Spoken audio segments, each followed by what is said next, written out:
வணக்கம், நான் டாக்டர் சந்தோஷ்மா கார்த்திகேயன். இந்த வீடியோவில் வேர்க்கடலையோட பலன்கள் என்னெல்லாம் அப்படின்னு தான் நம்ம பார்க்க போகிறோம்.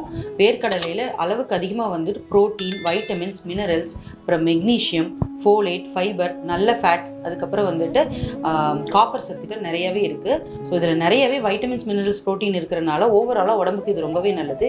இதை தவிர மெக்னீஷியம் சத்து அதிகமாக இருக்கிறனால இருதயத்தோட தசைகளை வலுப்படுத்துறதுனால இருதயம் வந்து ரொம்ப ஆரோக்கியமாக இருக்கும். இதில் ஃபைபர் கண்டென்ட் நிறைய இருக்கிறனால ரொம்ப நேரத்துக்கு வந்து இது பசிக்காமல் இருக்கிறதுக்கு ஹெல்ப்ஃபுல்லாக இருக்குது. அடுத்ததாக பார்த்தீங்கன்னா இதில் நல்ல கொலஸ்ட்ரால் அளவை வந்து உடம்புல இது அதிகப்படுத்துது. இது மட்டும் இல்லாமல் இதில் வந்து இருக்கிற ஃபோலேட் சத்து வந்துட்டு குழந்தைங்களுக்கு வந்துட்டு ஆரம்ப காலத்தில் வளர்ச்சிக்கும் அதுக்கப்புறம் ப்ரெக்னன்சி டைமில் கூட ரொம்ப நல்ல பலனை கொடுக்குது. கடைசியாக பார்த்தீங்கன்னா காப்பர் சத்து இதில் அதிகமாக இருக்கிறனால ரத்தத்தில் வந்துட்டு சிவப்பணுக்கள் உற்பத்திக்கு இது ரொம்பவே ஹெல்ப்ஃபுல்லாக இருக்குது.